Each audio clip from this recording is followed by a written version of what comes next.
وَأَمَّا الَّذِينَ سُعِدُوا فَفِي الْجَنَّةِ خَالِدِينَ فِيهَا مَا دَامَتِ السَّمَاوَاتُ وَالْأَرْضُ إِلَّا مَا شَاءَ رَبُّكَ عَطَاءً غَيْرَ مَجْذُوذٍ.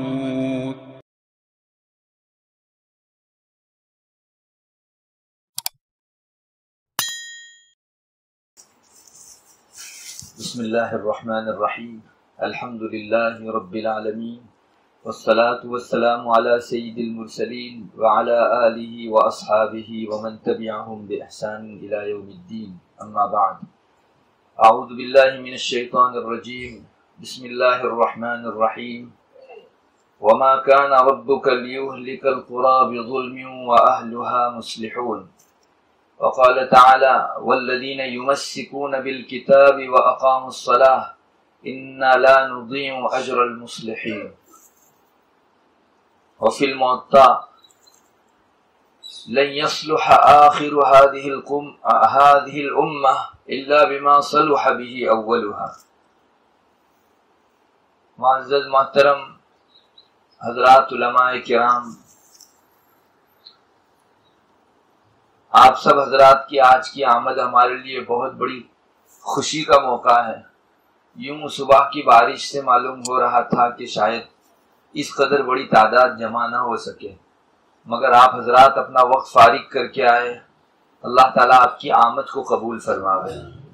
اور اس میں انشاءاللہ کوئی شبہ نہیں کہ ہمارا آج کا یہ اجلاس اللہ تبارک و تعالیٰ کے دین کے خاطر ہے. اور حدیث شریف میں، حدیث قدسی میں مضمون آتا ہے کہ میری محبت واجب ہے ان لوگوں کے لیے جو لوگ میرے خاطر سر جوڑ کر بیٹھتے ہیں. آدمی نیت کرے تو اللہ تبارک و تعالیٰ اس کے اوپر وہ اجر مرتب فرماتے ہیں.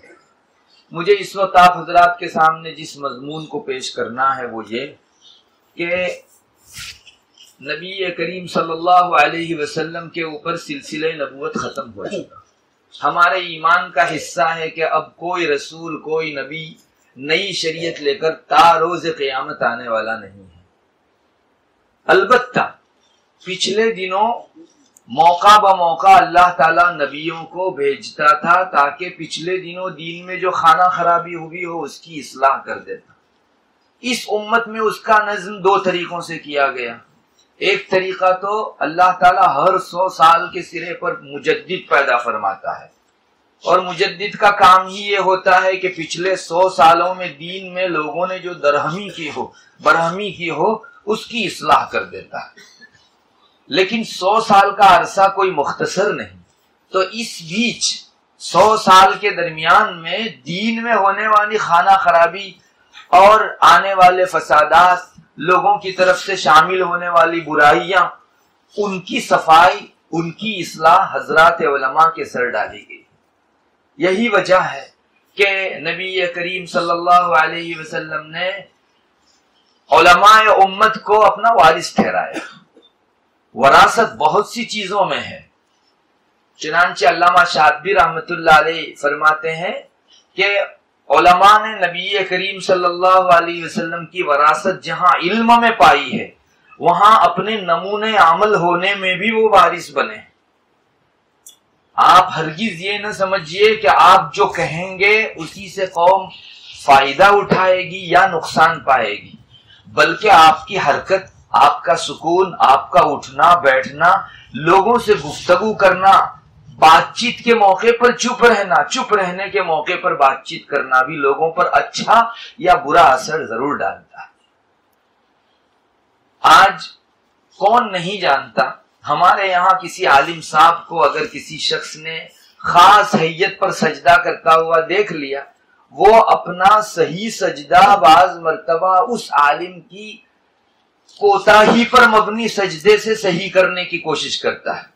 اور جب اس کو پوچھا جاتا ہے کہ بھائی کل تک تو ٹھیک سجدہ کرتے تھے، آج کیوں ایسا سجدہ بدل گیا، تو وہ دلیل میں یہی پیش کرتا ہے کہ ہمارے امام صاحب کو میں نے دیکھا ہے نا ایسا سجدہ کرتے ہیں. مجھے بتائیے یہ کیا چیز ہے؟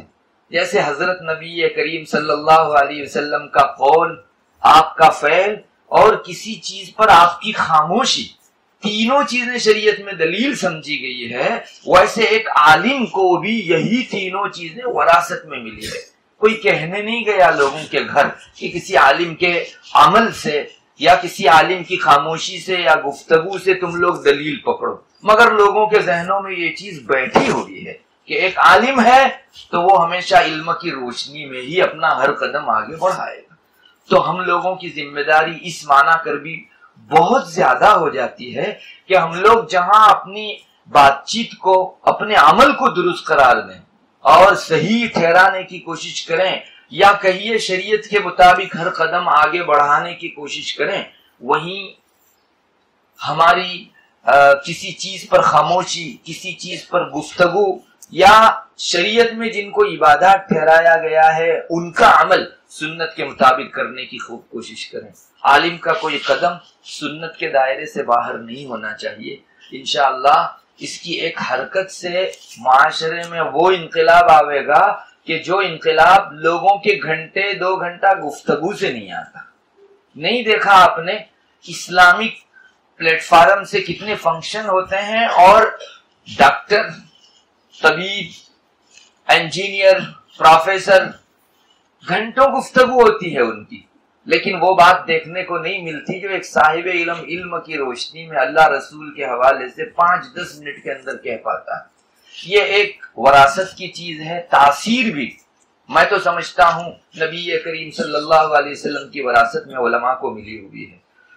ہمارا ایک بہت بڑا کام ہے لوگوں کے درمیان میں پھیلے ہوئے فسادات کی اصلاح کرنا۔ دنیاوی اگر کسی جگہ کوئی تعمیر ویران ہو گئی ہو، مرمت کے قابل ہو، وہ اہل دنیا کی فکر ہے۔ دین میں خانہ خرابی کے موقع سے، لوگوں کے بے دینی کو دین کے نام سے شامل کرنے کے موقع سے ہمارا فریضہ بنتا ہے کہ ہم لوگ اس کی اصلاح کے لیے بس بھر کوشش کریں۔ جتنا میں اور آپ کر سکتے ہیں اتنے کے ہم لوگ مکلف ہیں۔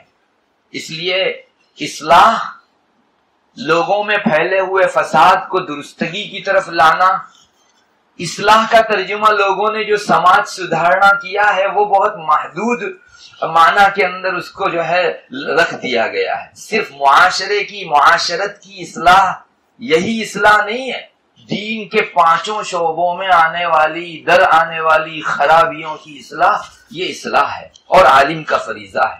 کسی جگہ اگر عقائد کے حوالے سے لوگ پھسل رہے ہوں، میرا اور آپ کا فرض ہے کہ ہم عقیدے سے، صحیح عقیدے سے لوگوں کو جوڑیں۔ عبادات میں خرابی آ رہی ہو تو ہمیں چاہیے کہ ہم عبادت کے حوالے سے لوگوں کو صحیح معلومات فراہم کریں، اور معاملات، معاشرت، اخلاقیات میں بھی لوگوں کے فسادات کی اصلاح ہمارا بہت بڑا فریضہ ہے۔ اور یہ ایک ایسی چیز ہے جس پر اللہ تبارک و تعالیٰ نے نہایت ہی بڑا انعام ارشاد فرمایا ہے۔ میں نے ابھی جو شروع میں آپ کے سامنے آیت کریمہ تلاوت کی، اس میں اللہ تبارک و تعالیٰ یہی فرماتے ہیں وَمَا كَانَ رَبُّكَ لِيُهْلِكَ الْقُرَىٰ بِظُلْمٍ وَأَهْلُهَا مُصْلِحُونَ۔ اللہ تعالیٰ کسی قوم کو ہلاکت میں نہیں ڈالتے، اگر فیصلہ فرما بھی لیا ہو، ان کے اندر اگر اصلاح کرنے والے لوگ موجود ہوں گے، اللہ ان کی اس کام کی برکت سے اپنا وہ فیصلہ ٹال دیں گے۔ یعنی قوم پر عذاب کا فیصلہ بھی اصلاح کے کام کی برکت سے ٹل سکتا ہے۔ آج ایک بہت بڑا عالمیہ یہ بھی ہے کہ بعض حضرات اہل علم کے سامنے جب اصلاح کے نام سے کوئی چیز پیش کی جاتی ہے تو کہتے ہیں کہ وہ ہمارے دائرے سے باہر کی چیز ہے، دینداری کے جو نمبرات ہیں ان میں یہ چیز نہیں پڑتی۔ تو اگر علماء اصلاح نہیں کریں گے تو اور کس کا فریضہ ہوگا؟ اور اللہ تبارک و تعالیٰ نے اصلاح کے حوالے سے بطور خاص ثواب کا تذکرہ کیا۔ آپ کو معلوم ہے اللہ جب کسی کا ذکر کسی کے ساتھ جوڑ کر کرتا ہے تو وہ اس کی اہمیت پر دلالت کرنے والی چیز ہے۔ اللہ نے فرمایا والذین یمسکون بالکتاب واقاموا الصلاۃ انا لا نضیع اجر المصلحین۔ یہ مضمون بہت اوپر سے چلا آ رہا ہے، یہودیوں کی ایک بری حرکت کے اوپر قرآن کریم جو ہے قدغن لگا رہا تھا۔ اس بیچ آخر میں علماء حقہ کی صفت بیان کرتے ہوئے قرآن کہتا ہے جو لوگ اللہ کی کتاب کو تھامے رہتے ہیں اور نماز قائم کرتے رہتے ہیں اللہ تبارک و تعالیٰ اصلاح کرنے والوں کے اجر کو ضائع نہیں کرتا۔ کیا یہ چھوٹا موٹا اجر ہوگا جس کو اللہ تعالیٰ نے بطور خاص اس جگہ ذکر کیا؟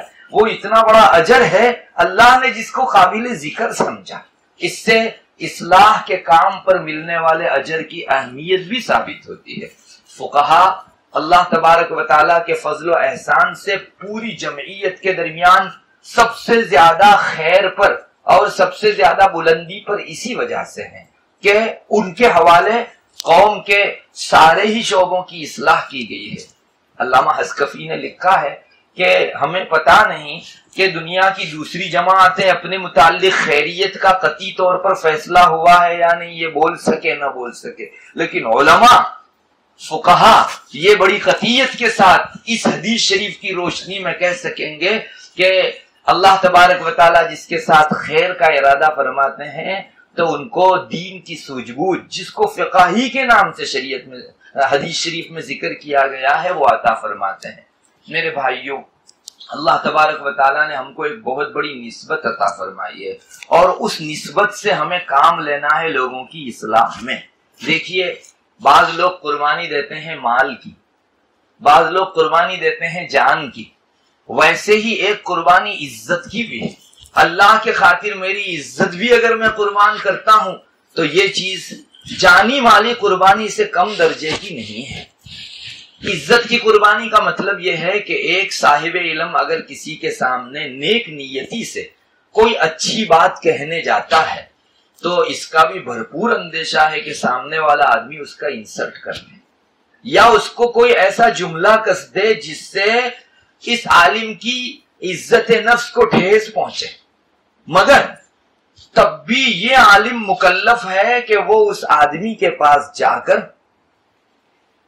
اس کی اصلاح کی بات آداب، شرائط، قیود سمیت کرے۔ موقع موقع کی بات رہا کرتی ہے، یہ ایک الگ موقع ہے کہ اگر آپ بات کریں گے جو اصلاح آپ چاہ رہے تھے اس سے بڑے فتنے کا اندیشہ ہو تو اس موقع پر آپ کو نہ جانا ضروری ہے۔ کتابوں میں لکھا ہے کہ امر بالمعروف اور نہی عن المنکر جیسے بعض مقامات پر فرض ہیں، بعض موقعوں پر حرام بھی۔ اگر آپ کا شریعت کا حکم کرنا سامنے والے کو اس سے زیادہ بے دینی میں ڈال دے گا یا ابھی تو یہ گناہ پر ہے، ممکن ہے آپ کے جملے کی وجہ سے وہ کفر میں چلا جائے اور اس کا آپ کو ظن غالب ہے، تو ایسے موقعوں کے اوپر نہی عن المنکر کو چھوڑنا آپ پر واجب ہے۔ ابھی یہ مومن ہے، اس موقع کے اوپر اگر سامنے والے شخص نے اپنی نادانی اور ناہنجاری کی وجہ سے کوئی کفریہ جملہ بک دیا تو وہ شخص جو ہے آپ جس کی اصلاح کرنا چاہتے تھے اس سے زیادہ گناہوں نے کھڈے میں اسے اتار رہے ہیں۔ یہ ایک الگ موقع ہے، مگر میں تو سمجھتا ہوں وہاں تک جس مومن کے دل میں ایمان کی رمق ہے وہ اور اللہ نے جس کے حق میں فیصلہ فرما رکھا ہے کہ اس کو مومن آگے باقی رکھنا ہے، عام طور پر مومن اللہ رسول کی بات کے آنے کے موقع سے جو ہے اس کا انکار نہیں کرتا، نہ ہی اسے ٹھکراتا ہے۔ اس لیے فقط یہ اندیشہ، یہ خطرہ کہ سامنے والا آدمی زیادہ نقصان میں پڑ جائے گا، آپ کو اس بنیاد کے اوپر اصلاح سے رک جانے کی اجازت نہیں ہے۔ ہمیں اصلاح کرنی چاہیے، ہاں اس کے آداب اپنی جگہ بہت ہیں اور کڑے ہیں۔ لوجہ اللہ اگر کوئی آدمی جملہ کہتا ہے تو میں تو ذاتی طور پر مانتا ہوں کہ اگر وہ سامنے والے کو ڈانٹ ڈپٹ کے لہجے میں بھی کہے گا نا تو سامنے والا آدمی انشاءاللہ اس کا برا اثر نہیں لے گا، اور وقتی طور پر اگر وہ اپنی نادانی کا مظاہرہ کر بھی لے، کل کو یہ بیج اس کے دل میں پڑ کر اصلاح کا تناور درخت ضرور بنے گا۔ آپ میں خلوص چاہیے، لوجہ اللہ کام کرنا چاہیے۔ اور ایک دوسری بات بھی ہے، اگر ہمارے اصلاح کرنے کے درمیان برا جذبہ یا بری نیت آ گئی تو میں آپ کو ایک واقعے میں شیطان کی زبانی کانفیڈنس بتاتا ہوں کہ اس سے کبھی اصلاح نہیں ہونے کی۔ اکرمہ فرماتے ہیں ایک آدمی جو ہے وہ اس نے سنا کہ کسی جگہ لوگ درخت کو پوج رہے ہیں، اس کے ساتھ شرک ہو رہا ہے اور ٹولے کے ٹولے وہاں جمع ہو رہے ہیں۔ وہ آدمی پھاوڑا یا کدال یا جو بھی اس کے پاس ہتھیار تھا لے کے نکلا کہ آج تو میں یا وہ آر پار کی لڑائی۔ نکل پڑا، راستے میں شیطان انسان کی شکل میں اسے ملا، اور مل کر اس نے کہا کہاں کا ارادہ ہے؟ اس نے کہا کہ یہ درخت کی پوجا اللہ کی دھرتی پر کھاتے ہیں اللہ کا اور شرک بھی اسی سے کرتے ہیں، میں آج ان کا کام تمام کرتا ہوں۔ تو وہ در حقیقت شیطان تھا جو اس سے ملا تھا بشکل انسان۔ اس نے کہا کہ بھائی جانے دو، ان کی بات وہ جانے، تم ماشاءاللہ دین کے اوپر ہو، کیوں جا رہے ہو آگے؟ ابعدہم اللہ، اللہ ان کو دور کرے اپنی ذات سے، رحمت سے دور کر دے گا، تمہارا کیا نقصان؟ تو اس نے کہا کہ نہیں، میں ایک اچھے کام کے لیے نکلا ہوں، اس کو پورا کر کے رہوں گا۔ شیطان نے اس کو کہا کہ اچھا اس پر راضی ہو تم کہ میں روزانہ اتنے درہم تمہاری چادر کے نیچے رکھ دیا کروں گا، تم روزانہ چادر اٹھاؤ گے، صبح اتنے درہم تم کو ضرور مل جائے گا۔ اس آدمی کی نیت شاید پہلے سے مضبوط نہیں تھی یا اب ڈاواڈول ہو گئی۔ اس نے کہا کہ ٹھیک ہے، میں اس پر راضی ہوں، اور اپنا ارادہ ملتوی کر کے اپنے گھر چلتا بنا۔ چند دنوں تک تو اس کو پیسے ملے چادر اٹھانے پر، لیکن ایک دن صبح کو کیا دیکھتا ہے، چادر اٹھائی نہیں ملے، پوری اٹھا لی تب بھی نہیں ملے۔ اب یہ سٹپٹایا، اس نے کہا کہ نہیں، مجھے جانا ہے اب واپس جو ہے ان لوگوں کا قلعہ کما کرنے کے لیے جو لوگ شرک پر اٹے ہوئے ہیں۔ نکلا وہی ہتھیار لے کر، شیطان راستے میں واپس ملا، کہاں جا رہے ہیں؟ کہا یہ کام کرنے جا رہا ہوں، یہ لوگ شرک کرتے ہیں، یوں کرتے ہیں۔ تو اس نے کہا کہ میں تم کو یقین کے ساتھ کہتا ہوں کہ تم اپنے کام میں کامیاب نہیں ہو سکتے، اگر گئے تو مار کھا کر آؤ گے اور مغلوب ہو کر آؤ گے، تم اپنے کام میں آگے نہیں بڑھ سکتے۔ اس نے کہا کیوں اتنے کانفیڈنس سے تم کہہ رہے ہو؟ کہنے لگا کہ تمہیں یاد ہے اتنے دنوں پہلے تم کو ایک انسان ملا تھا، وہ میں ہی تھا، اور سنو میں شیطان ہوں۔ اس دن تم لوجہ اللہ نکلے تھے، اور پوری دنیا انسان اور سب اگر مل کر بھی تم کو روکنا چاہتے تو تمہاری کامیابی کے راستے سے تم کو ہٹا نہیں سکتے تھے، مگر آج پیسہ نہ ملنے کی بنا پر تم اس جوش میں اور خروش میں آ کر نکلے ہوئے ہو، تو آج تم مار کھا کر مغلوب ہو کر آؤ گے۔ مجھے بتائیے، یہ مغلوبیت اور غالبیت کے بیچ کا جو فرق ہے وہ نیت کا خلوص ہے۔ اس آدمی کی نیت میں دنیا آ گئی تو بس شیطان کہتا ہے کہ تم مار کھا کر آؤ گے، مغلوب ہو کر آؤ گے، اپنے مقصد میں کبھی کامیاب ہو کر نہیں آ سکتے۔ اس لیے بہت بڑی ضرورت اس کی ہے کہ ہم اپنے دل کو ٹٹول بھی لیا کریں۔ بشر ہیں، ہر ایک کے ساتھ نفس لگا ہوا ہے۔ کبھی کبھی ایسا ہوتا ہے کہ انسان بہت تیاری کر کے آتا ہے، مگر وقتی طور پر شیطان اس کے دل کے اندر وسوسہ ڈالتا ہے کہ فلاں کو خاص ٹارگیٹ بنا کر بات کرو۔ بہت آسان ہے، دیکھیے شیطان کے وسوسے سے کو دور کرنے سے زیادہ آسان دنیا میں کوئی چیز نہیں ہے۔ آپ فوراً یہ نیت کر لیجیے کہ نہیں میں لوجہ اللہ کرتا ہوں، وہ شخص میری نیت میں نہیں ہے، بولیے آپ اس کے بعد۔ اس سے زیادہ آسان کوئی چیز نہیں۔ بہت سے لوگ کار خیر چھوڑ دیتے ہیں شیطان کے اس وسوسے کی بنیاد پر۔ علماء فرماتے ہیں کہ اگر آپ نماز پڑھنے کھڑے ہوئے اور آپ کی نیت میں یہ شیطان ڈالتا ہے کہ تم تو اس کو دکھانے کے لیے پڑھ رہے ہو، نماز مت چھوڑو، فوراً دوسرا ارادہ لے آؤ کہ میں تو اللہ کے خاطر پڑھتا ہوں، اس کے خاطر نہیں پڑھتا۔ اللہ اکبر، شروع کر لیجئے۔ آپ کی 2 رکعت ناکامیاب بنانے کا اس کا یہ بھی حربہ ہے۔ بہرحال میں یہ کہنا چاہتا ہوں کہ اللہ تعالیٰ کے لیے خلوص برتیے۔ اللہ نہ کرے کبھی اگر برائی کا شائبہ اس میں آ بھی جاتا ہے تو رسول اللہ صلی اللہ علیہ وسلم کے ارشاد میں اللہ تعالیٰ خود امتیوں کو یہ کہلواتے ہیں کہ بڑے لوگوں کی چھوٹی موٹی غلطیاں چشم پوشی کیا کرو۔ تو اللہ تبارک و تعالیٰ اگر یہاں آنے والے اس شائبے کو معاف کر دیں تو اس کی ذات سے کیا وعید ہے، مگر ہم بس پر کوشش کریں اصلاح کے حوالے سے خلوص نیت رکھنے کی۔ کسی آدمی پر تعان کرنا، لعن کرنا، کسی خاص شخص کو ٹارگیٹ بنانا ہمارا ارادہ ہرگز نہ ہو۔ نبی جیسے امتیوں کے حق میں ایک باپ کے درجے میں ہوتا ہے، ہمیں بھی وہ جذبہ شفقت والا، مرحمت والا، مہربانی والا دلوں کے اندر رکھنا چاہیے، اور موقع بموقع اس کا آپ جو ہے نا احتساب کیا کریں، اپنے دل کے اندر اس چیز کو لایا کریں کہ ان امتیوں کو اللہ نے جیسے پچھلے دنوں وہ رسول کے حوالے کیے جاتے تھے میرے حوالے کیا ہے۔ اگر میں ان سے کینہ کپٹ رکھتا ہوں، ان سے میری حسد ہے اور ان کے ساتھ ہمارا برا معاملہ ہے، تو پھر ان کے سر پر ہاتھ رکھنے والا اور کون؟ انشاءاللہ اگر آدمی پورے دن میں 5 منٹ 2 منٹ اس کا استحضار کر لیا کرے گا، یہ شائبہ بھی اللہ نے چاہا تو ختم ہو جاوے گا۔ لیکن تھوڑی سی تیاری کی ضرورت ہے، اور اس وقت فساد بہت زوروں پر اور نہایت تیز رفتاری سے امتیوں کی طرف آگے بڑھ رہا ہے۔ نبی کریم صلی اللہ علیہ وسلم کی وہ پیشین گوئیاں ہماری آنکھیں آج بعض جگہوں کے اوپر تو دیکھنے بھی لگی ہیں کہ تب تک قیامت قائم نہیں ہوگی جب تک میری امت کی برادریوں کی برادریاں کفار کے ساتھ ملحق نہ ہو جائے۔ اور یہاں تک آپ نے فرمایا کہ امت کے مسلمان لڑکیوں کی چوتڑیں جو ہے وہ فلاں بت کے اردا گرد گھومتی، میں رسول اللہ صلی اللہ علیہ وسلم فرماتے ہیں یہ جب تک نہیں ہوگا اس وقت تک قیامت قائم نہیں ہوگی۔ کیا نظر تھی اور کیا کانفیڈنس تھا آپ کو، گویا آپ کے سامنے وہ چیز ہو رہی ہے۔ بہرحال آپ کا حرف، آپ کی احادیث حرف بحرف صادقانی ہے، مگر ہم لوگوں کے اصلاح کے فریضے میں اس کی وجہ سے بالکل اثر نہیں آتا۔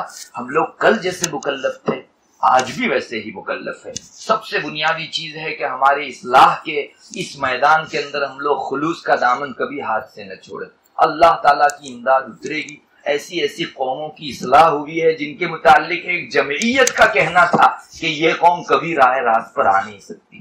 اللہ کے ہاتھ میں ہدایت ہے، وہ آپ کے ایک بول سے قوموں کی ہدایت کے فیصلے فرما سکتا ہے، اس لیے بہت ضرورت ہے۔ بہرحال میں آپ کو یہ کہنے جا رہا تھا، فساد جس تیز رفتاری سے آگے بڑھ رہا ہے، ہماری اصلاح کی کوششیں اس تیز رفتاری سے آگے نہیں بڑھ رہی ہے۔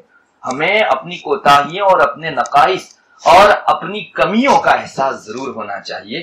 اللہ کے حضور کل کو دو جملے بول کر دعا میں تو یہ کہہ سکیں گے کہ اللہ ہمارا جو فریضہ تھا اس میں ہم سے ضرور چک ہوئی ہے۔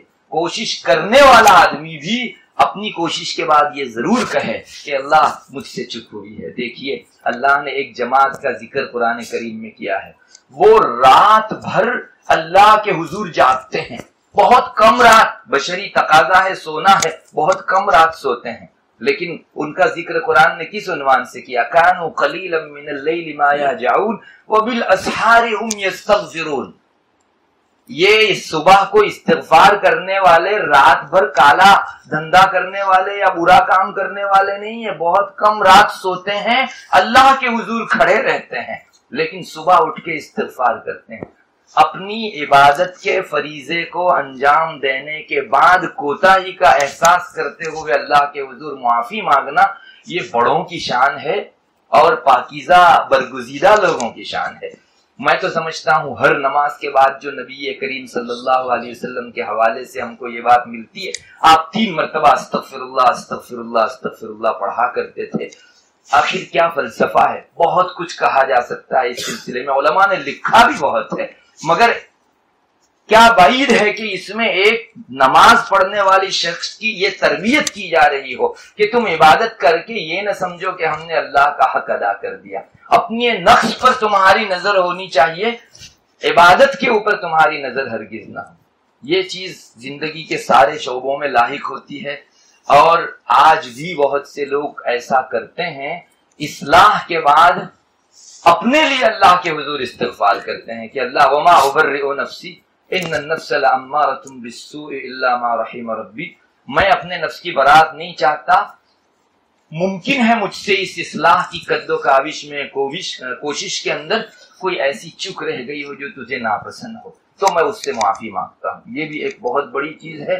مصلح کے لیے جو ہتھیار ہیں، جو آلات ہیں، ان میں کی ایک چیز، دوسری اخلاص کے بعد یہ بھی ہے کہ وہ اپنی کمی کوتاہی کا ضرور احساس رکھے۔ اور تیسری ایک چیز، جیسا کہ شروع میں نے آپ کو کہا، آپ کی حرکت سے یا آپ کے سکون سے ایک قوم اصلاح بھی پا سکتی ہے، اور آپ کے حرکت و سکون سے ایک قوم فساد میں بھی جا سکتی ہے۔ کوئی شخص عالم کو دیکھ کر اپنا سجدہ صحیح بھی کر سکتا ہے، اور عالم خلاف سنت سجدہ کر رہا ہو تو صحیح سجدے والے اپنے سجدوں میں فساد بھی لا سکتے ہیں۔ اور یہ چیز ایسی ہے کہ ہمارے لیے بہت بڑا تعزیانہ عبرت ہے۔ نبی کریم صلی اللہ علیہ وسلم کی پیشین گوئیوں میں یہ بات آ چکی ہے کہ علماء کے اندر اس قسم کے احوال پیدا ہوں گے کہ لوگوں میں کل تک جہاں سے اصلاح پھیلتی تھی وہاں سے فتن پھیلیں گے، وہاں سے فساد پھیلے گا۔ رسول اکرم صلی اللہ علیہ وسلم کی سچی احادیث میں کس کو جو ہے شبہ ہو سکتا ہے؟ ہم اس موقع کے اوپر بہت زیادہ متنبہ ہوں۔ آپ صلی اللہ علیہ وسلم کے یہ ارشادات ہمیں پیش نظر رکھنے چاہیے۔ ایک عالم کو اپنے سلسلے میں وارد فضائل بسا اوقات بہت یاد رہتے ہیں، لیکن اپنی کوتاہی کی بنیاد پر پھیلنے والے فسادات کی جو رویداد رسول اکرم صلی اللہ علیہ وسلم نے سنائی ہے، کہیے پیشین گوئی فرمائی ہے، بہت کم لوگوں کی نگاہیں اس پر رہتی ہیں۔ متعدد روایات کتاب العلم میں محدثین نے اس طرز کی ذکر کی ہے جس میں آپ صلی اللہ علیہ وسلم نے اور حضرات صحابہ نے علماء کے ذریعے سے پھیلنے والے فساد کا ذکر فرمایا ہے۔ حضرت علی رضی اللہ تعالی عنہ کی ایک روایت ہے، نبی کریم صلی اللہ علیہ وسلم کا وہ ارشاد نقل کرتے ہیں، امت پر ایک ایسا زمانہ آنے والا ہے کہ جس میں اسلام کا نام رہ جاوے گا، قرآن کریم کے حروف رہ جاویں گے، لوگوں کی مسجدیں آباد ہوگی مگر ہدایت سے وہ خالی ہوں گی، آسمان کی اس چھت کے نیچے علماء کی جماعت سے بدترین کوئی جماعت نہیں ہوگی۔ یہ نبی کریم صلی اللہ علیہ وسلم کا جو سلسلہ کلام ہے اس کا ٹکڑا ہے، اور آخر میں آپ نے فرمایا من عندہم تخرج الفتنہ وفیہم تعود، علماء ہی سے فتنے بپا ہوں گے اور لوٹ لاٹ کے آخر میں سمٹیں گے بھی علماء ہی کے اندر۔ اتنا بڑا تازیانہ عبرت ہے کہ کوئی صاحب علم اگر اس کو پڑھے، میں سمجھتا ہوں اس کو بیلنس رہے گا، اعتدال رہے گا، وہ کسی قدم کے اوپر اپنی فضیلت سے دھوکہ کھا کر اپنے فرائض منصبی سے چپ نہیں کرے گا۔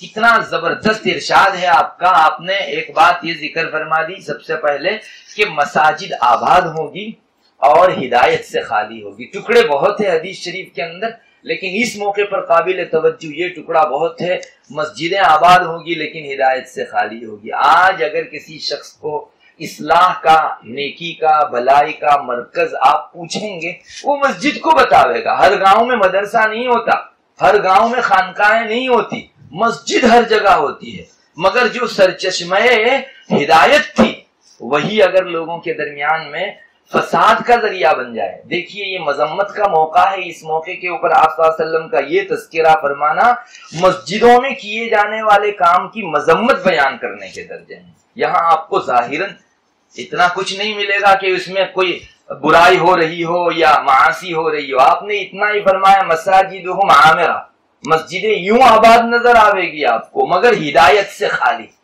یہ تذکرہ نہیں ہے کہ معاصی ہوں گے، مگر آپ بتائیے تو صحیح، اگر سرچشمہ ہدایت سے خالی ہو جائے تو قوم اپنے سکون کا سامان کہاں سے کرے گی؟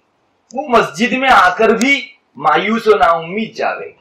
اور اللہ نہ کرے اس روایت کا دوسرا پہلو اگر ہم لوگ لیتے ہیں تو مسجدوں میں معاصی شروع ہو جائیں گے، اور یہ چیز بھی دوسری روایتوں میں صراحتاً آئی ہوئی ہے۔ بہرحال میں آپ کو یہ کہنا چاہتا ہوں کہ نبی کریم صلی اللہ علیہ وسلم نے اس روایت میں ایک ٹکڑا یہ بھی ذکر فرمایا کہ علماء سے فتنے اٹھیں گے اور علماء میں جا کر دفن ہوں گے۔ یہ ہمارے لیے بہت سوچنے کی چیز ہے، اور میں جو ابھی بات بتا کر آیا کہ ہماری حرکتوں سے فسادات کہیں نہ پھیل رہے ہوں، ایک بات میں آپ کو بہت ٹھیٹ کہوں، آپ کے موبائل کے اوپر نہ جانے واٹس ایپ پر کتنے ہی زیادہ میسج یا کتنی ہی کلپیں یا کتنے ویڈیوز یا کتنی دنیا بھر کی باتیں آتی ہوگی، اگر آپ بلا سوچے سمجھے اس کو آگے فارورڈ کرتے ہیں، ایک صاحب علم فارورڈ کرتا ہے اس کو آگے، یا بلا سوچے سمجھے اپنے کسی دوست کو یا کسی اور کو یا کسی گروپ میں شیئر کرتا ہے، اگر یہ چیز باطل کو لیے ہوئے ہے تو مجھے بتائیے ایک عامی شیئر کرے گا، اس کا جتنا نقصان ہوگا اس سے کہیں زیادہ نقصان ہمارے ایک انگلی مارنے کے اوپر نہیں ہو سکتا۔ بہت بڑا نقصان ایک عالم کے ہاتھوں ہو سکتا ہے، اس لیے ان چیزوں میں ہم کو چوکنا رہنے کی بہت زیادہ ضرورت ہے۔ نبی کریم صلی اللہ علیہ وسلم کی ایک حدیث ہے جس میں آپ ارشاد فرماتے ہیں، حضرت ابو الدرداء رضی اللہ تعالیٰ عنہ راوی ہیں، فرماتے ہیں کہ ایک مرتبہ ہم لوگ بیٹھے ہوئے تھے صحابہ، ہماری چرچا یہ ہو رہی تھی کہ ہمارے اوپر فقر و فاقہ آ جائے گا تو ہم لوگ کیا کریں گے۔ رسول اللہ صلی اللہ علیہ وسلم تشریف لے آئے، آپ نے پوچھا آل فقر تخافون، کیا فقیری سے ڈرتے ہو؟ واللہ لتصبن علیکم الدنیا صبا، اللہ کی قسم تمہارے اوپر دنیا خوب بہا دی جائے گی۔ آپ حضرات اہل علم ہیں، جانتے ہیں لتصبن بذات خود اپنے اندر ایک تاکید رکھتا ہے، آخر میں سبن کی ایک مستقل تاکید ہے، اور نبی کو جس کا کلام ہمیشہ سچ ہوتا ہے اس کو تاکید کی بھلا کیا ضرورت؟ مگر وہ نبی تاکید کے ساتھ اگر یہ جملہ بولتا ہے تو ہمارے لیے اس میں غور کرنے کا بہت بڑا مقام ہے۔ آپ آگے فرماتے ہیں کہ وَلَا يُزِيغُ قَلْبَ أَحَدِكُمْ إِلَّا هِيَ، تم میں سے کسی کے دل کو ایمان سے کوئی چیز ہٹا نہیں سکتی بجز یہ دنیا۔ پھر آگے آپ نے ارشاد فرمایا کہ میں نے تم کو بہت واضح اور روشن راستے کے اوپر چھوڑا ہے جس کے رات دن شب و روز دونوں برابر ہیں۔ حضرت ابو الدرداء رضی اللہ تعالیٰ عنہ اس روایت کو بیان کرنے کے بعد فرماتے ہیں کہ اللہ کی قسم نبی کریم صلی اللہ علیہ وسلم نے بہت سچ فرمایا، یہ دین اسلام کا راستہ ایسا ہے جس کے لیل و نہار دونوں برابر ہیں۔ اس کا مطلب یہ ہے کہ یہاں برائی اور بھلائی اتنی واضح ہے جیسے ایک آدمی دن کو پڑی ہوئی پن دیکھ لیتا ہے، رات کو بھی اگر کسی جگہ اتنی ہی روشنی کے ساتھ اسے وہ پن نظر آوے تو وہ راستہ کتنا واضح ہوگا۔ یہ شریعت کا راستہ اتنا زیادہ واضح ہے۔ یہاں ہم لوگ جو شروع میں آیا لَتُصَبَّنَّ عَلَيْكُمُ الدُّنْيَا صَبًّا، اس کا ایک محدود مطلب لیتے ہیں پیسہ، مال، روپیہ، مال و متاع، ساز و سامان، یہی چیز دنیا نہیں ہے۔ اللہ تبارک و تعالیٰ سے غفلت میں لے جانے والی دنیا کی ہر چیز، ہر فکر، ہر بات، تمام چیزیں اس دنیا کی تعمیم کے ماتحت داخل ہے۔ آپ اگر اس پس منظر میں اس حدیث شریف کو دیکھتے ہیں تو یہ فیصلہ کرنا بہت آسان ہو جاتا ہے کہ مسلمان کی 24 گھنٹے کی زندگی کے اندر دنیا بہت غالب آ گئی ہے۔ کوئی پیسہ پانے کے ساتھ دنیا جو ہے وہ محدود نہیں ہے، بلکہ ہماری زندگی کی یہ گھڑیاں اگر دنیا میں کھپتی ہیں تو یہ بھی لَتُصَبَّنَّ عَلَيْكُمُ الدُّنْيَا کی تعمیم کے ماتحت داخل کیا جا سکتا ہے۔ تو ہم دیکھتے ہیں ایک صاحب علم کی وہ گھڑیاں کہ جن کو وہ لوگوں کی اصلاح کے لیے فارغ کر سکتا تھا، ایسے کاموں کے اندر ضائع ہو رہی ہے کہ اللہ کی پناہ وہی لَتُصَبَّنَّ عَلَيْكُمُ الدُّنْيَا صَبًّا کا منظر اور سما ہمارے سامنے کھڑا ہو جاتا ہے، اور آپ صلی اللہ علیہ وسلم نے بلہجہ حسر فرمایا کہ کوئی چیز انسان کے مومن کے دل کو ایمان سے ہٹا نہیں سکتی، الا ہی دنیا ہی ہٹا سکتی ہے، اس کے علاوہ اور کوئی چیز نہیں۔ تو یہ چیزیں اگر عالم کو اپنے ڈگر سے آگے پیچھے کر دے اور اپنی پگڈنڈی سے آگے پیچھے کر دے، 19-20 کر دے، تو کیا بعید ہے۔ اور مجھے معاف کریں، بعض موقعوں پر ایسے نقشے اب موبائل اور واٹس ایپ کے اس زمانے میں دیکھنے کو بھی ملتے ہیں۔ کبھی کبھی کسی عالم کے فارورڈ کیے ہوئے میسج سے پھیلنے والی برائی کا صفایا کرتے کرتے مہینوں نکل جاتے ہیں۔ اتنے لوگ پوچھتے ہیں پھر بعد میں کہ ارے یہ چیز ان کی طرف سے آئی ہے، بات کیا ہے؟ تو اول وہلے میں تو آپ اس کے دل و دماغ کو بہت زیادہ صاف بھی نہیں کر سکتے۔ ایک تقریر چاہیے، اور ہر آدمی کے لیے آپ کتنی تقریر کرتے رہیں گے؟ کتنا اچھا ہوتا کہ وہ صاحب علم اس بری چیز کو، باطل کو آگے پھیلانے سے پہلے سوچ لیا کرتا اور نہ پھیلاتا، ایک انگلی نہ چلتی، لوگوں میں فساد نہ پھیلتا۔ اور یہ علم کا راستہ اتنا باریک ہے کہ اس میں 19-20 بھی بہت بڑا نقصان ہے۔ چنانچہ حضرت حذیفہ رضی اللہ تعالی عنہ کا یہ اثر مشکات شریف میں بھی موجود ہے۔ حضرت حذیفہ رضی اللہ تعالی عنہ قرآن کے ساتھ وابستگی رکھنے والے قراء کو فرمایا کرتے تھے۔ ماشاءاللہ ہم میں سے بہت سے لوگ قرآن کریم کی پڑھانے والے اور قرآن کریم سکھلانے والے معلم مدرس ہیں۔ ہمارے لیے اس ارشاد کے اندر بہت بڑی روشنی ہے۔ حضرت حذیفہ رضی اللہ تعالیٰ عنہ فرماتے تھے کہ یا معاشر القراء، اے قراء کی جماعت، تم لوگ بہت دور کی کامیابی پا چکے ہو، یعنی لوگ پیچھے رہ گئے عوام، اور تم ان سے بہت دور سبقت کر گئے، آگے بڑھ گئے، مگر تم ہی لوگ اگر دائیں یا بائیں کسی جانب کو کھسکو گے تو سب سے زیادہ دور کی گمراہی میں تم پڑ جاؤ گے۔ جتنی کامیابی اتنی ہی زیادہ گمراہی۔ اگر ایک آدمی ایک فلور کے گھر پر چڑھتا ہے تو ایک درجہ اوپر ہوا، یہ گرے گا، اس کے بدن کو نقصان ہوگا، لیکن 2 فلور والا اگر گرے گا تو اس سے زیادہ نقصان پاوے گا۔ اور کوئی پہاڑ کے اوپر چڑھ کے گرا تو اس کے نقصان کا کیا اندازہ ہو سکتا ہے۔ یہ بات حضرت حذیفہ رضی اللہ تعالیٰ عنہ فرمانا چاہتے تھے کہ تمہاری کامیابی کی شرح تیز تر ہے اور بہت بلندی پر ہے، مگر تمہاری ناکامیابی، ضلالت، گمراہی اور نقصان کی شرح بھی اتنی ہی درجہ تیز ہے۔ نبی کریم صلی اللہ علیہ وسلم کے ارشادات میں حضرات صحابہ رضوان اللہ تعالی علیہ مجمعین کے متعدد آثار میں ہم کو یہ چیز ملتی ہے کہ ہمارے اصلاح کو چھوڑ کر فساد میں مشغول ہو جانے کی وجہ سے جو نقصان ہوگا وہ شاید پورے اسلام کا نقصان ہے۔ حضرت عمر ابن الخطاب رضی اللہ تعالی عنہ کا ایک ارشاد مشکات شریف ہی میں موجود ہے۔ حضرت زیاد ابن جدیر رضی اللہ تعالی عنہ فرماتے ہیں کہ ایک مرتبہ حضرت عمر مجھ سے ملے اور مجھ کو حضرت عمر نے پوچھا رضی اللہ تعالی عنہ کہ جانتے ہو اسلام کو منہدم کر دینے والی چیز کون سی، اسلام کو ڈھا دینے والی چیز کون سی ہے؟ یہ ایک ایسے شخص کا سوال ہے کہ نبی اکرم صلی اللہ علیہ وسلم نے ان کے متعلق فرمایا کہ میرے بعد اگر کوئی نبی ہوتا تو عمر ہوتے۔ آپ حضرت عمر کی بات میں ان کے خطوط میں دیکھ لیجئے، الفاروق میں علامہ شبلی نے ان کے خطوط کے ترجمے نقل کیے ہیں۔ اتنی گہرائی لیے ہوئے حضرت عمر رضی اللہ تعالیٰ عنہ کے جملے ہیں کہ آدمی کی بساط جو ہے وہاں جا کے ختم ہو جاتی ہے۔ واقعی اتنا بڑا آدمی ہی اتنی بڑی سوچ رکھ سکتا تھا۔ حضرت عمر کا یہ سوال کوئی کم درجے کا نہیں ہے، اسلام کو ڈھا دینا ہم اور آپ مبالغہ کر سکتے ہیں، حضرت عمر رضی اللہ تعالیٰ عنہ کی زبان سے مبالغے پر مبنی بات انشاءاللہ صادر نہیں ہوگی۔ آپ نے ان کو آئیڈیل بتایا ہے، نمونہ بتایا ہے امت کو کہا ہے میرے بعد ان دونوں حضرات کی تابعداری کرنا، ابو بکر اور عمر۔ حضرت عمر رضی اللہ تعالیٰ عنہ حضرت زیاد ابن جدیر سے پوچھ رہے ہیں کہ جانتے ہو اسلام کو ڈھا دینے والی چیز کون سی ہے؟ انہوں نے اپنی لا علمی کا اظہار کیا کہ حضرت میں نہیں جانتا۔ تو حضرت عمر رضی اللہ تعالیٰ عنہ نے 3 چیزیں گنوائی۔ سب سے پہلی چیز ذلت العالم، عالم کی چک، عالم کی خطا، یہ اسلام کو ڈھا دینے والی چیز ہے۔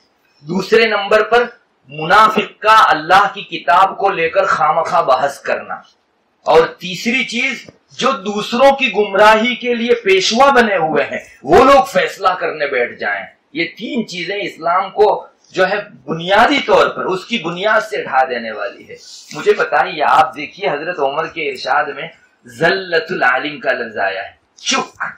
بھائی چک پر تو انسان کی پکڑ بھی نہیں ہوتی، بھائی معاف ہے، میری امت سے خطا و نسیان معاف کر دیا گیا ہے۔ ذلہ مانا انسان نہ چاہتے ہوئے کسی جگہ پھسل گیا۔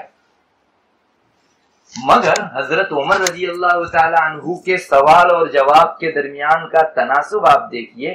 عالم اگر ایک مرتبہ چک گیا، ممکن ہے اللہ تعالیٰ کے یہاں وہ مؤاخذ نہ ہو، مگر اس کی وجہ سے قوم کو ہونے والا نقصان اتنا مسلم ہے کہ اس کو اسلام کے ڈھا دینے سے بھی ہم لوگ تعبیر کر سکتے ہیں۔ آپ دیکھیے، ذلت العالم یہدم الاسلام، عالم کی چک اسلام کو تہس نہس کر کے رکھ دیا کرتی ہے۔ اس لیے میرے بھائیوں، ہمارے اوپر جس درجہ پابندی ہے ہم لوگوں کو اتنا چوکنا بھی رہنا چاہیے۔ اور موبائل کی اس بلا نے جہاں اور بہت سارے نقصانات کیے ہیں، وہاں حضرات اہل علم کے قول و فعل کو ایک گونا بے وقت بھی کر دیا ہے۔ ہمارے ایک استاد سے میں نے سنا، اور ایک سے زیادہ مرتبہ سنا، وہ فرماتے ہیں کہ موبائل اور انٹرنیٹ کی بلا سے علماء کی قدر لوگوں کے دلوں کے اندر گھٹی ہے، لیڈروں اور ایکٹروں کی قدر بڑھی ہے۔ یہ پھیلایا گیا ہے باقاعدہ لوگوں کے دلوں کے اندر، اور اس قدر جو ہے اس کو ہوا دی جاتی ہے کہ ایک معمولی ایمان رکھنے والا، پھس پھسی سوچ رکھنے والا آدمی ضرور پھسل جاتا ہے۔ آج ہمارے حضرات اہل علم اگر کوئی بات کہتے ہیں تو سامنے والا کبھی ایک گھڑی کے لیے سوچنے پر مجبور ہوتا ہے، اور اس میں زمانے کی نیرنگیاں کام کرتی ہے، وہاں یہ اسباب بھی کام کر رہے ہیں کہ علماء کی زبان سے اتنے بے تحاشا واقعات کے اوپر تبصرے صادر ہوئے کہ پھر شاید وہ خود پچھتایا، خود اسے شرمندگی ہوئی کہ مجھے یہ چیز نہیں کہنی چاہیے تھی۔ تو ہمارے ذمے میں ایک بات یہ بھی ہے کہ ہم اپنا اوپینین، اپنی رائے ایک دم سے صادر نہ کریں۔ بھائی واقعات کے چند جزیات رہتے ہیں، جب تک جزیات مکمل نہیں ہوتے اس وقت تک آپ کی رائے قائم کرنا معتبر بھی نہیں۔ بھائی آخری جزیے سے پورے کلیے کا حکم بدل جا سکتا ہے، تو آپ ہرگز فوری طور پر اپنا کوئی تبصرہ نہ کیجئے. عوام کو دیکھ کر اگر آپ تبصرہ کریں گے کسی چیز پر تو ہم تو یہ سمجھیں گے کہ لوگ کرتے ہیں ہم بھی کر رہے ہیں، لیکن سارے لوگ آپ کے اس تبصرے کو ایک عالمانہ مقام کے اوپر بیٹھ کر کیا ہوا تبصرہ سمجھتے ہیں. میں آپ کو اندازہ نہیں بتا سکتا کہ لوگ اس کو کتنی وقار سے لیتے ہیں. چند ہی لوگ صحیح، سب کو بھول جاؤ، چند ہی لوگ صحیح اگر وہ آپ کی اس بات کو دین کی راہ سے لے لیں گے تو آپ ایک باطل کو حق کے نام سے پھیلانے والے جو ہے شمار ہوں گے. اللہ تبارک و تعالی ہماری حفاظت فرمائے. اگر ہم سے باطل کا قلعہ کما نہ ہو سکے، حق کی بہت زیادہ خدمت نہ ہو سکے، آپ اتنے نقصان میں نہیں ہیں جتنا آپ کے حوالے سے باطل بحق کے نام پھیلے، بنام حق پھیلے لوگوں کے درمیان میں. بہت برا مقام ہے یہ. اور میں تو سمجھتا ہوں اس حدیث شریف میں جس کی طرف اشارہ کیا گیا کہ انہی سے فتنے اٹھیں گے اور انہی میں جا کر دفن ہوں گے، اس جانب بھی نبی کریم صلی اللہ علیہ وسلم کا اشارہ. بہرحال ان چیزوں کی طرف توجہ کی بہت زیادہ ضرورت ہے. اور سب سے آخر میں ایک بات آپ حضرات سے کروں گا. آپ کا ایک سٹیٹس ہے، آپ کا ایک مقام ہے. آپ ہر آدمی کے ساتھ انبساط کرتے ہوئے بہت زیادہ ہنسی خوشی کے حالت میں اچھے نہیں لگتے. ایک صاحب علم اپنے وقار کو ہرگز نہ کھوئے، خصوصاً ان لوگوں کے ساتھ جن کا دامن داغدار ہے، جو گناہ برملا کرتے ہیں، جن کا فسق سب لوگوں کے درمیان میں ظاہر باہر ہے. اس راہ سے تھوڑی سی کوتاہی ہمارے اندر ہم لوگ بھی محسوس کرتے ہیں کہ ایک مرتبہ انکار کریں گے، ان کی اصلاح کی کوشش کریں گے، لیکن جا کر بیٹھیں گے بھی انہی کے ساتھ. آج علماء سے چوپالیں آباد ہیں، چوراہوں کے اوپر جو ہے جہاں عوام بیٹھتے نظر آئیں گے، علماء بھی جو ہے بہت سے نظر آتے ہیں. حضرت تھانوی رحمۃ اللہ علیہ نے اپنے ملفوظات میں آج سے 50 سال پہلے یا اس سے بھی زیادہ پہلے فرما دیا تھا کہ علماء کیا کرتے ہیں، چوپالوں کو آباد فرماتے ہیں. بہرحال یہ چیز جو ہے ابھی علماء کے علاوہ کسی اور طبقے میں آپ بول بھی نہیں سکتے. یہ ہمارا اپنا فریضہ ہے کہ ہم سے چوپالیں اور یہ چوراہے آباد نہیں ہونے چاہیے. شرح المجلہ کے اندر علی حیدر نے لکھا ہے کہ دارالاسلام کے اندر اگر قاضی کے پاس کوئی آدمی گواہی دینے آیا اور سامنے والے شخص نے اس کے اوپر یہ طعن کیا گواہ کے اوپر کہ یہ تو چوپالوں پر بیٹھنے والا آدمی ہے، تو قاضی اس کی گواہی رد کرتے، اس لیے کہ وہاں اچھے لوگ نہیں بیٹھا کرتے. یہ کوئی کم درجے کا جزیہ نہیں ہے. جب معاشرہ چلے، اسلامیات کا بول بالا ہو، اس وقت کون سا کام اچھا ہے اور کون سا کام برا ہے اس کی جو ہے شرح بہت آسانی سے الگ الگ ہو جاتی ہے. بہرحال یہ چیز ایسی ہے کہ جس نے ہم علماء کی وقت بھی بہت گھٹا دی. اور مجھے معاف کرے اللہ، ہم سب کو معاف کرے، ہم لوگ اللہ سے بھی دور ہو گئے ہیں. نبی کریم صلی اللہ علیہ وسلم کی حدیث میں یہ بات ہم کو ملتی ہے جس کا خلاصہ یہ ہے کہ بنو اسرائیل کے علماء نے جب اپنی قوم کو دیکھا کہ وہ برائیوں میں مشغول ہیں تو پہلے پہل تو علماء نے ان پر نکیر کی، ان کو روکا، ان کی اصلاح کی کوشش کی. مگر بعد میں چل کر یہ علماء انہی کے ساتھ کھانے پینے لگے. مجالست، مواکلت، مشاربت سب انہی کے ساتھ. گویا ہمارے دلوں کے اندر کوئی قلق ہے ہی نہیں، اللہ کی اتنی جرأت سے یہ نافرمانی کر رہا ہے. اس سلسلے میں حدیث شریف میں آتا ہے جب علماء نے یہ کام شروع کر دیا تو اللہ نے آپس میں ان کے قلوب کو دے مارا ایک دوسرے کے ساتھ. یعنی عوام کے دلوں کی اندھیریاں علماء کے دلوں میں آ گئی. پھر یہ حضرات لعنت کیے گئے حضرت داؤد علیہ نبینا علیہ السلام کی زبانی اور حضرت عیسیٰ علیہ نبینا علیہ السلام کی زبانی. یہ نبی کریم صلی اللہ علیہ وسلم نے ذکر فرمایا اور پھر یہ آیت پڑھی ذالک بما عصوا وکانوا یعتدون. یہ اس لیے کہ یہ حضرات نافرمانی کرتے تھے اور حد تجاوزی کرتے تھے. روایت میں آتا ہے آپ صلی اللہ علیہ وسلم اب تک بیان فرما رہے تھے کانا متکئا، ٹیک لگا کر بیٹھے ہوئے تھے، لیکن پھر آپ جو ہے ٹیک چھوڑ کر بیٹھ گئے اور آپ نے فرمایا ہرگز نہیں، جب تک تم ان سے بالکلی یا کنارہ کش نہیں ہو جاؤ گے اور حق کی طرف پورے مائل نہیں ہو جاؤ گے تب تک تمہارا یہ کرنا، اصلاح کرنا جو ہے معتبر نہیں سمجھا جائے گا. خلاصہ اس کا یہ ہے تم صرف زبانی جمع خرچ کر کے ان کے ساتھ مخالطت کرو، میل جول رکھو، یہ کافی نہیں ہے. حق کا دامن اتنا پکڑو کہ باطل سے بالکل یا کنارہ کش ہو جاؤ۔ میرے بھائیوں، آج کل بہت سے دنیاوی روح سے لوگوں میں اچھے سمجھے جانے والے لوگ ہماری مصاحبت کا غلط فائدہ، ہمارے اٹھنے بیٹھنے کا غلط فائدہ اٹھا کر لوگوں میں اپنی بے دینی اور باطل ہونے کو عام کرتے ہیں۔ میں آپ کو ایک بات کہتا ہوں، ایک بہت بڑا تاجر ہے جو سود کی کسی خاص اسکیم میں پڑا ہوا ہے، اگر کوئی صاحب علم مؤقر آدمی، مقتدی پیشوا امام کے درجے کا آدمی اس کے یہاں جا کر بیٹھے گا تو وہ لوگوں کو بولے گا کچھ نہیں، مگر اپنی زبان حال سے آپ کا یہ بیٹھنا کہہ رہا ہے عالم کا اس اسکیم میں داخل ہونا غلط ہوتا تو صاحب علم کی زبان سے نکیر ضرور ہوتی، اور اگر نکیر پر وہ نہ مانتا تو عالم کا اسے چھوڑنا ضروری تھا۔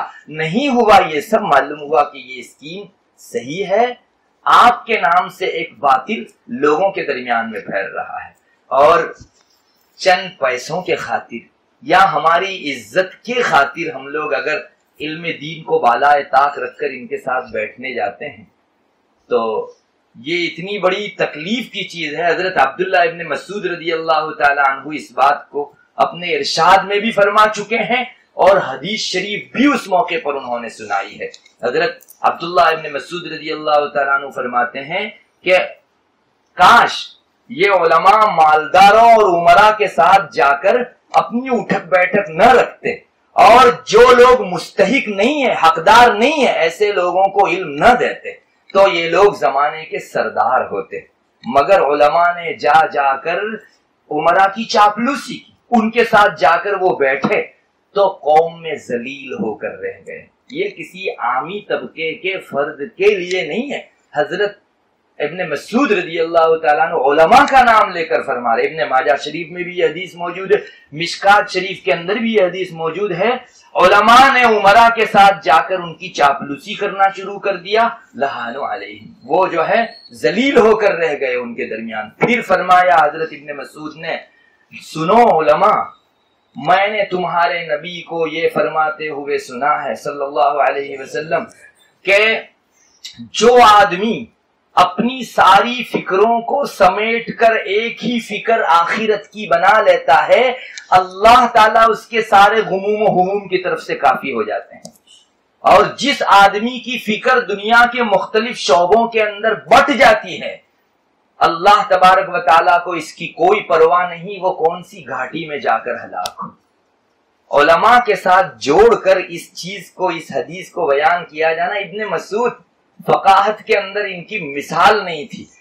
جیسے آج اگر امام بخاری رحمۃ اللہ علیہ کوئی حدیث لاتے ہیں تو ترجمۃ الباب کے تحت اس کے مختلف فوائد اور حکمتیں اور مسائل بتانے کی کوششیں کی جاتی ہیں۔ ابن مسعود کی دو باتیں کیا بے جوڑ تھی؟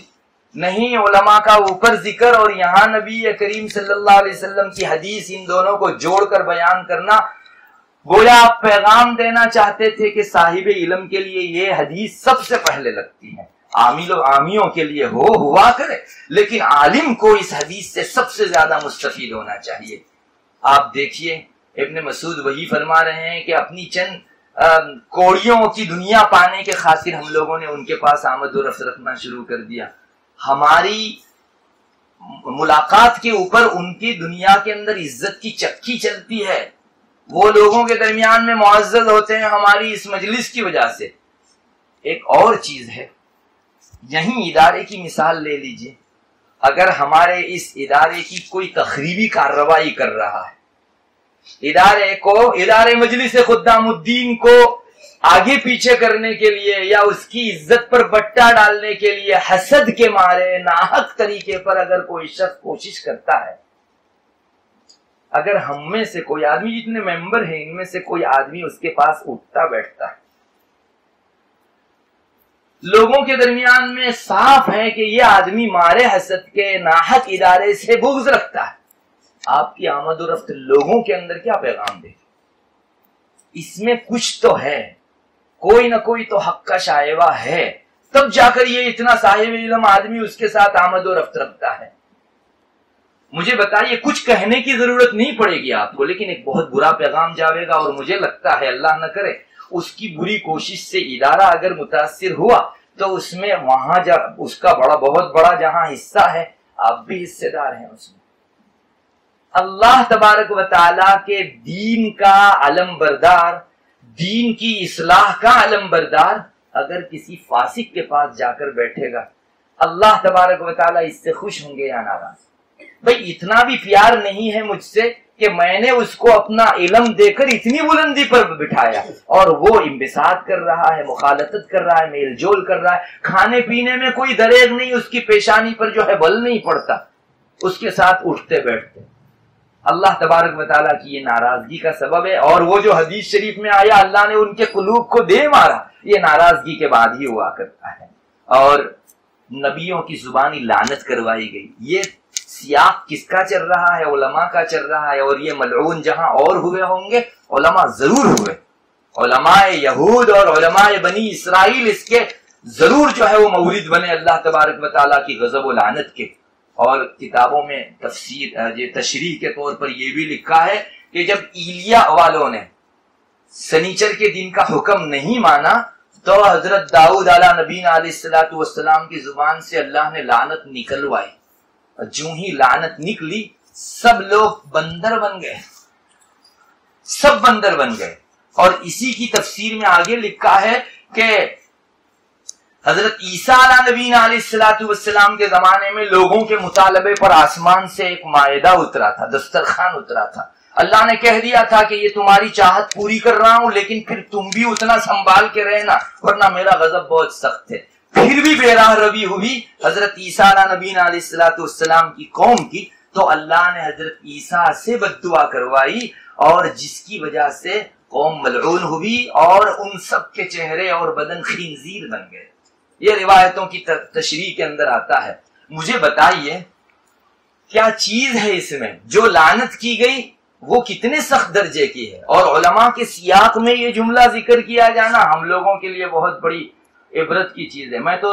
مجھے یاد آتا ہے کہ شاید کسی حدیث شریف میں یہ مضمون بھی آیا ہے کہ آخری زمانے میں چند لوگ برائیوں سے بھاگ کر اپنے علماء کے پاس جائیں گے، لیکن وہاں جا کر دیکھیں گے تو علماء کے چہرے بندر خنزیر بن چکے ہوں گے۔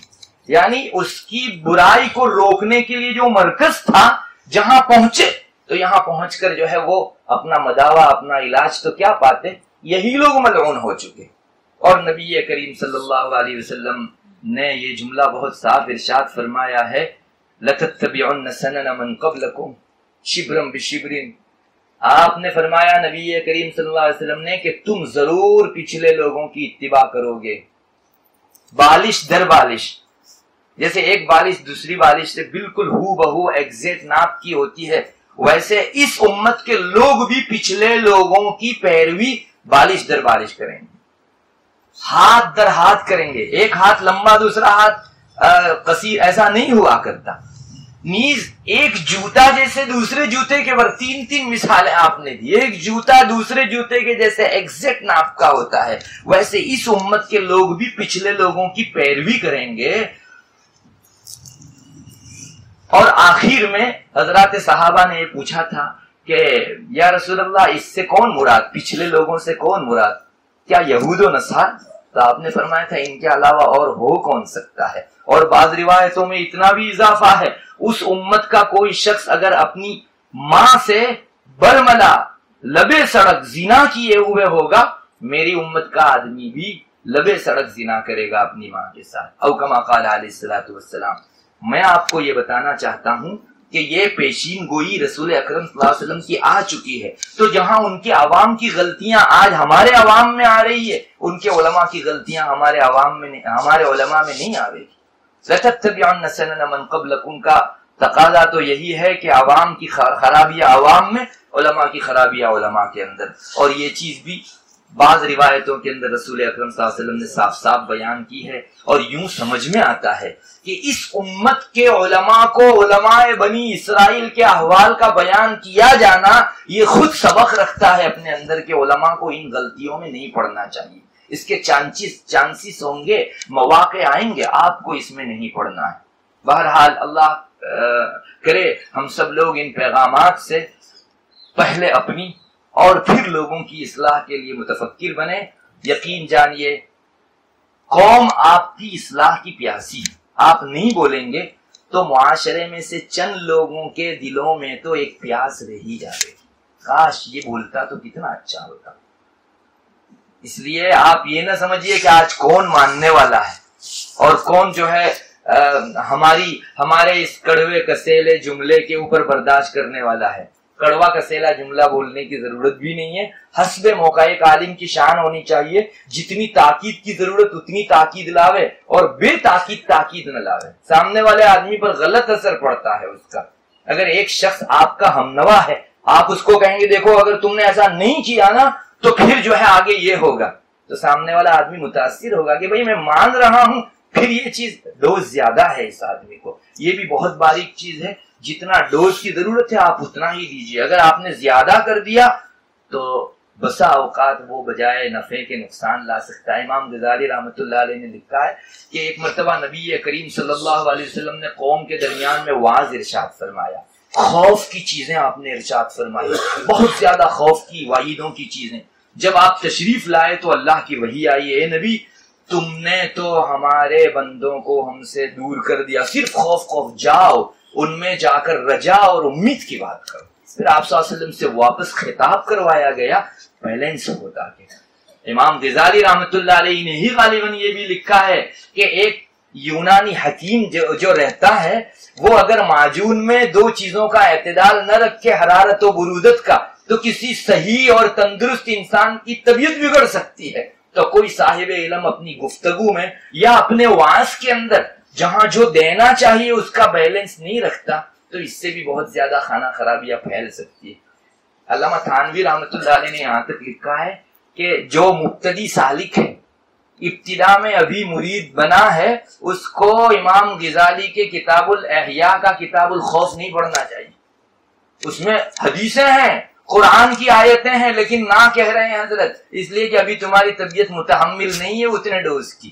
ایک آدمی جب آگے بڑھ کر ایک خاص مقام پر پہنچے تب اس کی طبیعت متحمل ہوتی ہے. تو دینداری کی بھی ایک شرح ہے اور ہر آدمی کی طبیعت کی بھی ایک شرح ہے. دونوں کا انتباہ حسن، بھلائی اور خوبی لاتا ہے، اور دونوں کا آگے پیچھے ہونا بے اعتدالی دونوں کی خانہ خرابی پیدا کرتی ہے. اللہ تبارک و تعالی ہم سب کو اپنا مقام پہچاننے کی توفیق عطا فرمائے اور اس وقت کے لیٹسٹ تقاضے جو ہمارے سر پر ہیں ان کے لیے غور و فکر کرنے اور اس راہ میں اپنی مالی جانی اور عزت کی قربانی دینے کی بھی توفیق عطا فرمائے. آج مالی جانی قربانی دینے والے ہیں لیکن عزت کی قربانی کم لوگ دیتے ہیں. حالانکہ میری عزت بھی اللہ کی دین کے لیے قربان ہو جانی چاہیے. جو جملہ بولے گا مجھے کہے گا، اور میرا رب اگر مجھے اس دو جملے سنانے کے اوپر خوش ہو جاوے تو میری تو آخرت بن گئی. آپ ایک مرتبہ یقین رکھ کے قدم بڑھائیے اور محبت سے کہیے، جہاں جتنی ضرورت ہو اتنی کہیے، اور اپنے اعمال و حرکت کے اوپر اتنا خیال رکھیے کہ آپ کسی ایسے شخص کے ساتھ تو نہیں بیٹھ رہے ہیں جس کے ساتھ بیٹھنے سے اللہ ناراض ہوتا ہے. وآخر دعوانا الحمدللہ.